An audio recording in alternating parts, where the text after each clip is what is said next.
Good morning, good afternoon, good evening. Welcome to Late Night Learning. I am your host, Dr. Anthony Palumba. Now today we're going to be going through part 3 of the video game industry. We're going to be looking at the video game business specifically regarding esports. Esports is a particular subsection of the video game business in which there are competitive video game players that play in teams and play in leagues. And so they compete across games like Fortnite, they compete across games like World of Warcraft, they compete across a lot of different games like that, in which there's a lot of team building involved, a lot of competition involved, a lot of cross communication between teammates that are implicated here as well. And so it's really, really crucial to understand this portion of the video game industry, as it is the one that is booming. And we'll see this in slides in a second. But esports really does do something that really has always been part of video gameplay, and that's competition.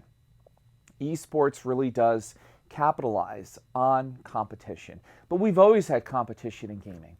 When we were 3, 4, 5, 6, 7 years old, we were in our friends' living rooms competing with one another. And if we weren't competing, we were watching our friends play and watching them tear each other's heads off in Mortal Kombat and Killer Instinct and Super Smash Bros. And all of those other kinds of games. Tekken is another one as well. And so we think about how popular esports is, but this kind of behavior has always been around. The idea of being a spectator and watching a game and rooting for a team, right? Rooting for a tribe, rooting for somebody who you're aligned with has been a mainstay of the human experience all the way back to the ancient Egyptians, all the way back to the ancient Romans, all the way back to the ancient Grecians who began the Olympics. So there is something to watching people compete. Sports has been compared to war. Now, here in 2020, it's almost 2020 as of this broadcast, we're just 1 week away from Christmas, we don't really go after war, right? We're not really interested in seeing war. As citizens, as most citizens, I should hope would attest, we're not really interested in encouraging war, supporting war, championing war. Hopefully for many of us, it's really a last resort. Nevertheless, though, the feeling and the emotion and kind of the primitive sense of being competitive, of being able to conquer, of being able to demonstrate your strength, your prowess against another opponent, that hasn't gone away. And so sports, fortunately, coupled with more leisure time, has really blossomed into this magnificent industry across football and basketball and soccer and baseball and cricket and hockey and lacrosse and all of these other sports that we have. And so esports falls kind of right into that. It's a industry in which we have video game players who, if you've read articles about it, will practice up to 18 hours a day, 6 days a week. You did hear me right. 18 hours a day, 6 days a week, playing the same game. And so if we think about hand-eye coordination, if we think about dexterity, if we think about stamina, right? These are usual key performance indicators, key metrics that we use when we're evaluating an athlete. In some sense, these video game players are athletes. In some sense. I know some of you are already like, is this guy kidding me? I understand your reticence for some of you to even acknowledge them as athletes, but there is absolutely a competitive bent here with esports players. There are scoreboards, there are leaderboards, there are awards and badges and items that have to be gained and enemies that have to be killed and land that has to be protected. And so across all of these different measurements, a game is erected, right? A game is built. And as we know from previous lectures, a game is only a game if we have rules and boundaries. A game that doesn't have rules or obstacles or anything else really isn't much of a game. And so esports really is able to create a lot of different complexities because there's a keyboard and because plays can go on instantaneously, right? If we think about the time it takes for a football team to execute a play, unless you're Tom Brady or Peyton Manning when he was playing and you had the hurry up offense, typically it takes 30 seconds to set up one play. You could probably argue the same for basketball, right? To get from one side of the court to another takes about 30 seconds. For baseball, half the time you're waiting to see if the ball will even be in play. It's very difficult to make a play, so to speak, unless you're hitting the ball. And so with esports, more plays are executed instantaneously. In fact, 0.2 of a second, 1/10 of a second, that really may be all the time you have to make a decision. And so it's very, very fast and fastidious and meticulous, kind of like soccer in a sense, in which with soccer players, yes, there's a lot of time, but you'll see very quickly how they may pass the ball between teammates. They may make plays instantaneously because they don't really have a lot of time. And so there is this sense of urgency and exigency with esports. And so hopefully that's a kind of good baseline or introduction for all of you in getting a sense of what esports is and what this lecture may cover. Let's get started. And so, as I alluded to earlier, esports is an electronic-based sport. Several legitimate sports leagues, star athlete video games, and arenas have held digital competitions. And so we have a lot going on with these particular competitions. They're like rock concerts, and they're built that way. You can see here from this particular arena, I believe this is the Staples Center in Los Angeles, you can see very quickly that you can see the screen, you can see monitors, you can see computers, you can see lights, you can see a big screen, you can see that other people are in attendance. This is heavily attended. This is absolutely the fastest growing sport and is supported by Microsoft and Red Bull, among other corporate partners. Microsoft obviously should have a stake in this, as it is a software behemoth. Additionally, Red Bull is the drink of video gamers, right? If you're staying up all night playing a video game, if you're staying up all night studying for a final exam, if you're doing any of these activities and you tend to be within the younger demographic bracket, you're probably drinking Red Bull, or you've had Red Bull, or your friend has had Red Bull. And so these brands, the affiliation with these brands makes a lot of sense and reinforces the kind of culture and lifestyle, not only that the athletes espouse, but also the fans as well here. Let's keep going. Esports and its future. It's estimated to rise from earning $655 million in 2017 to nearly $900 million in 2018. It's estimated by 2019 nearly 400 million people will annually view esports. This is a company to keep on your radar. Tencent. Tencent is a Chinese company. It's a Chinese conglomerate. They are huge. They have a lot of investments in a lot of different industries. So Tencent, a global corporation and parent company to League of Legends, is one of the most popular worldwide online multiplayer battle video games and runs its own annual global competition. So not only is League of Legends one of the most popular battle video games, but Tencent, the parent company, will run annual global competition. Let's keep going. Esports and its growth. And so these sports leagues have surged as video game players have sought out arenas and other live events. For instance, the Staples Center in Los Angeles has regularly hosted events. Moreover, professional sports teams, including Dallas Cowboys owner Jerry Jones, has made investments in these leagues. And so we can see here with a lot of different sports leagues, they're making investments into this particular league. It's fast growing, it's fast paced, and it's way easier to invest in something than to create something new. It is far more easier and feasible for Jerry Jones, who has been the owner of the Dallas Cowboys, I think, for some 25, 30 years, if I'm not mistaken, to invest in a league that already exists rather than trying to create his own. He probably doesn't have the knowledge capital necessary to create a league. It may not warrant itself in the market, right? We may not need another esports league, perhaps. And additionally, he would have to spend so much money accruing the necessary resources to put up a league. It makes sense to invest in leagues. And so we're seeing this phenomenon from a lot of different established sports leagues right now. Let's keep going. Twitch. Twitch is a wonderful, wonderful site.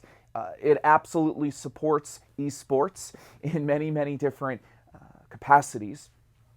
Twitch and Let's Play videos are very, very crucial to esports. Esports predicates or is based around this notion that other people will watch these athletes, so to speak, play a game at an expert level, play a game as it should be, play a game in a way that's entertaining. And so live streaming platform, which is what Twitch is, it was bought by Amazon for just under $1 billion in 2014, so Twitch is owned by Amazon. Twitch allows anyone in the world to instantly tap into somebody's stream and watch somebody play a game. And so this is based around this notion of Let's Play videos. Twitch itself has nearly 30,000 channels, as it were, as of this broadcast, and it does broadcast tournaments, esports leagues, and streams recorded and real-time video gameplay. This is all based around, as I alluded to earlier, Let's Play videos. Let's Play videos are videos in which a gamer will come on and say, I'm going to play this video game. I may or may not offer commentary. You may hear me, screaming, laughing, cursing, questioning as I'm playing a video game. PewDiePie, Markiplier, there are tons and tons of people who have made careers out of this kind of industry. And Let's Play videos also allow video game players to understand how to beat a level, right? What are some things to do? What are some things not to do? What can I avoid that PewDiePie did? Or what can I avoid that Markiplier did, right? I can do all of these different things to ensure that I complete the level quickly. Also, it's entertaining. I don't have to do the work that I normally would have to as the video game player. I'm not really thinking, I'm more so kind of just watching.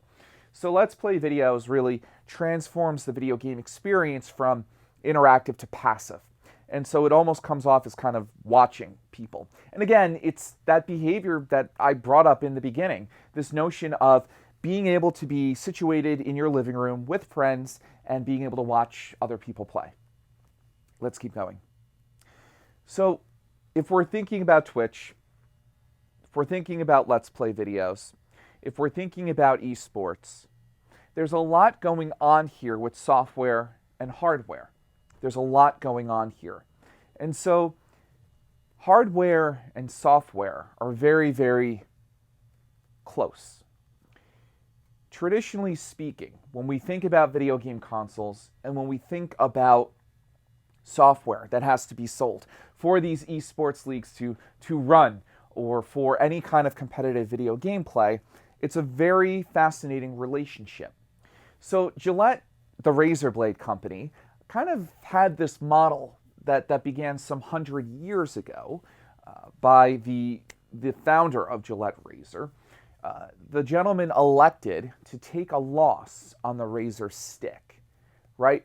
I can undercut my competition by selling the razor stick a little bit lower, right? Maybe taking a loss there. So if the razor stick costs $5 to make, I might sell it for $4, right? I'm taking a hit.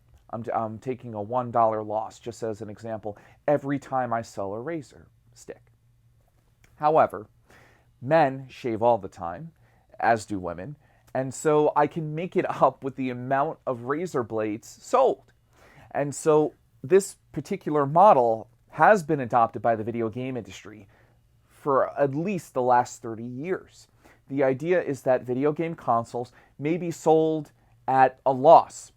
Video game consoles have been sold at a loss. Sometimes video game companies lose $30 or $40 or $50 per console. And the point being is that they want to remain competitive against others. And so high quality video game companies have traditionally taken a loss in selling video game consoles and have worked to recoup losses through video game units sold. So high quality software has a disproportionately significant effect on hardware demand. So a few things here. I will make up the loss that I have selling my video game console if all of you buy NBA 2K and if all of you buy Call of Duty and Battle Gears and Mortal Kombat. If you buy all of these video games, I can make my money back and then some. Additionally, the way that the video game looks, the software, how it looks, the aesthetics, the quality, the realism, the transportation impact there, right? Am I being transported into another world? All of this can have an incredible demand on the console itself. And we saw this with the PlayStation 2. PlayStation 2 console is the highest selling console of all time. Part of that was offering a DVD player for people. Part of that was being able to play music, being able to play CDs. But also, part of that was the graphic leap, the actual pixelated graphic leap from PlayStation 1 to PlayStation 2. And so games appeared way, way better on PS2 than its competitors. Fastest growing entertainment product of all time, in fact, was Grand Theft Auto 5. It grossed $1 billion in sales in 3 days after its release. Absolutely unprecedented. And so software can be a major revenue stream, depending upon what franchise is birthing it, so to speak. And we've seen this with several video games, most notably, of course, Grand Theft Auto 5, the appeal of violence, the appeal of unfettered violence, the appeal of being able to rob people and shoot people and drive through town and into buildings and all of this kind of chaos and perhaps nihilism that's involved in this particular game. All of this is really informed by network externalities. This is a really interesting concept that is found in a lot of economic literature, but it does delve into this idea that the more people use a particular product, a service, it gains equity. It really doesn't have to do anything. It gains equity. I can remember when I was 13 years old, seeing my friends signing up for something called Facebook. I had no idea really what it was, but more and more people began using it, and so it just appeared valuable to me. My peers were doing it. I trusted my peers. I hung out with my peers. I played basketball with my peers, and so it made sense for me to do what they were doing, to engage in what they were engaging. Additionally, there is this superstar effect with consoles. Remember, the video game console industry is absolutely an oligopoly. You have Microsoft, Sony, and Nintendo. You could argue that you have Steam. Maybe Google Stadia takes off, where it just launched a few weeks ago. We'll see how it does as of this broadcast. But by and large, there is a winner-take-all mentality with across the three video game consoles. There's a small number of platform firms, and they dominate the market, and there is a victor there. And so, lately, Sony really has been crushing it when it comes to video game console sales. They have by far been the most successful video game console company, I would argue, in the last 25 years. Nintendo is second, and then Microsoft is third. Usually. We'll see what happens with the 9th generation that is coming. That really is here now, but we're just waiting to see what PlayStation and Microsoft Xbox consoles come out. Nintendo Switch has already kind of started the 9th generation currently. Let's keep going. Product placement in gaming. Product placement is really fascinating. It's something I personally want to do more research on. I think it's really interesting what you can do with advertisements that are not just your standardized commercials that are 15 seconds or 30 seconds.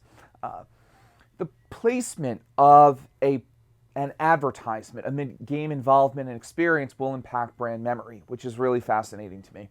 Mid-video game involvement allows players to best remember brands, as high involvement leads to recognizing focal or peripheral brands at the same level. So if I'm constantly shooting people and a bag of Doritos is on the ground, I'm probably not going to pay attention to it that much.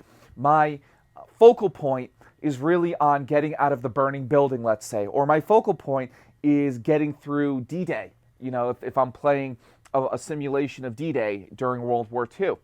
And so with product placement, that's the first thing. How quickly are people going? Remember, when we think about television, if we think about other kinds of mediums, product placement is a relatively relaxed facet of advertisement in television and in film, right? Those are passive points of entertainment. And so we're sitting there, we can see the Coca-Cola bottle, we can see the Starbucks cup, we can see the Honda car. Movies and television shows don't really go as quickly as video games do and can. And so this is another consideration to have when you're conducting or executing any kind of product placement in gaming.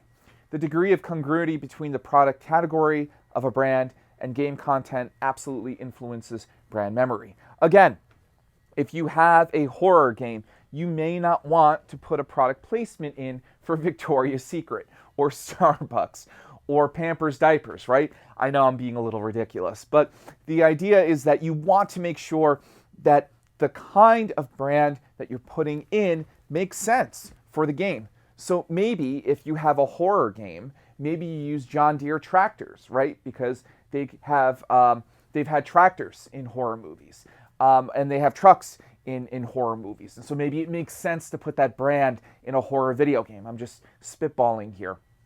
Highly incongruent brands are better recalled than moderately incongruent brands or highly congruent brands. So, in fact, sometimes if your brand doesn't make sense, it actually stands out. So as much as I was making fun of having a Starbucks cup in a horror game, if Starbucks wanted to really brandish itself upon somebody's memory or impress itself upon somebody's memory, it may not be a bad thing to do, to kind of stick out, right? Of course, it does risk creating some sort of brand damage, having some sort of risk toward its brand image and things like that. But this is a very fascinating result from Lee and Faber in 2007. Let's keep going. Product placement continued. Consumers recall familiar brands placed in video games better than unfamiliar ones. So familiarity is also important in video gameplay. Remember, there's always this level of realism in games, right? Unless you're in Final Fantasy and there's, for whatever reason, a Dunkin' Donuts store or a Honda dealership, by and large, familiar brands belong, I would argue, in familiar places. And so you're also limited with product placement to an extent, although it works out quite well in sports video games, as you might imagine. We have here an example of Gatorade product placement front and center in an edition of NBA 2K. Mario here driving a branded vehicle as well. And so it's important to think about, do my gamers know the advertisement? One, because they may have some sort of perceptions toward the brand previous to playing the video game, but also, are they going to identify it, right? Is anybody going to identify any kind of brand that I put out if they're not familiar with it? So that's something else to consider here. In violent video games, violent cues influence brand logo memory. Physiological arousal led to positive change in brand attitude, but it did not influence memory. So violent cues influence brand logo memory. So again, violence inherently takes our focus away from everything else, right? If I'm killing someone, if I'm stabbing someone, if I'm shooting someone, or if somebody's coming at me, all of my focus, all of my attention is on that, because that instance is simulated aggression, obviously, and simulated risk for that matter, right? I don't need to worry about somebody coming after me, but I'm simulating that, right? I'm simulating placing my life in peril or risk. And so it heightens my brand logo memory because in that instance, my attention and awareness is heightened. Both are heightened as a result. Level of spatial memory presence in video game will enhance brand logo memory in the video game itself. In violent video games, however, this led to negative brand attitudes. So the level of presence, how much you feel ensconced in a particular video game, will heighten brand logo memory. Now, as we said earlier, violent cues do influence brand logo memory, but it can lead to negative brand attitudes. So again, this is something to consider. You may want to put a brand in a highly incongruent space. Maybe Starbucks is featured in a horror video game, but according to these studies as well, that absolutely can lead to negative brand attitudes. So perhaps rather than putting Starbucks in a horror video game, you could put it in a sports video game. Still highly incongruent for sure. What does Starbucks have to do with a sports game? It's not even something that, you would think that athletes would drink or would endorse for that matter. But it could be a ploy or some sort of tactic, some sort of strategy to stand out to video gamers. So again, there are arguments to be made here, as you can see, with where we place brands, how we place brands, will consumers identify brands, and will it work ultimately? Let's keep going. Pokemon. Let's kind of take a shift away from advertisements and brand strategy here. Virtual reality and artificial or augmented reality. You might see artificial reality written as augmented reality. This product in particular, Pokemon Go, entered the marketplace and is a really prime example of augmented reality. So virtual reality, we know, we're fully immersed in something. We're usually wearing a headset, we're wearing goggles. We are fully immersed in a 360-degree world. We are no longer in our world, at least in a mental, perceptual capacity, right? Our perceptions have been completely altered. Differently, with artificial or augmented reality, we are playing with our reality by adding different elements that do not exist, at least in an organic manner. So with Pokemon Go, as nearly I suspect all of you are familiar with, through your phone you can hold it up and you can see a Pokemon in front of you, even though it doesn't exist. This same kind of software has been used by IKEA to help you know what a table will look like in your living room. That's right, you can download an IKEA furniture app and you can place it anywhere, really, your phone anywhere in your living room, in your living quarters, and you can see how a table or how a chair appears. And so with Pokemon Go, this was a very forward-thinking video game using augmented reality, which really hadn't been used that much in video gameplay. It also employed a GPS tracker to track down virtual creatures and to also let Pokemon Go know where you are. In 2018, it grossed nearly $3 billion. This is absolutely a prime example of augmented reality and something I don't think will be going away by any stretch of the imagination. I do think that this is something that is a nice Diet Coke version of virtual reality. It's something that does not require a cumbersome headset. It's not something that requires any kind of balance, any kind of physiological balance for those of us who may get sick or nauseous in being in any kind of virtual reality space. And it provides the user with more control. I don't have to wear a headset, and so I can use perhaps goggles or probably just my phone, and I can kind of play along and I can control how much of my own reality I want to be in while I'm engaging in augmented reality. Let's keep going. The share of immersive technology revenue coming from augmented and mixed reality grew from 27% to 35%. So if we think of VR, AR, MR, cameras, and capture gear, all of this stuff that is meant to augment and manipulate and change and alter our own realities into some sort of third dimension, if you will, or second dimension, or something that is manipulated and that is digital in nature. AR and MR grew from 27% to 35%. What does this mean? This means that these particular devices are very, very useful in conveying different kinds of storytelling to consumers.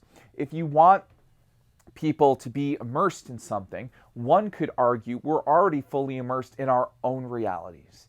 And so adding different elements to our own reality is another way in which to bring focus to a particular video game and to actually make it feel more realistic, to actually feel as though this is almost real, and to be able to kind of blend and blur the lines between digital and actual realities into some sort of tertiary reality. And so we see here, and this is from SuperData, which is an excellent research firm for video games. I would absolutely bookmark it. Those of you who are interested in video game research or need a citation for your papers, SuperData is an excellent site for video game research. Oculus Go sold 1 million units after the May 2018 launch. Social media apps drove mobile augmented reality user numbers to 1.1 billion, and the market for location-based VR grew 37%. And so that's the key here. GPS and location are being used in virtual reality and augmented reality. Why? Because if it's raining where you are, you could have it raining in the game. If it's breezy where you are, you can have it breezy in the game.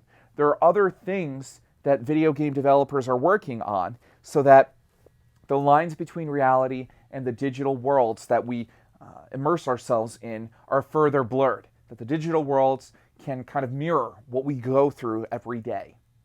As you can see here with virtual reality, with augmented reality, and really with all of the realities that we talked about today, there's a lot going on with where we can take audiences. You know, it's terrifying to think, I think, and sometimes I think about The Matrix, sometimes I think about Ready Player One when I do these particular lectures, but I think the question is, in the future, how much time do we want to spend in actual reality? How much time do we want to spend in a world in which we have limitations, we have boundaries, we have things that we can't do?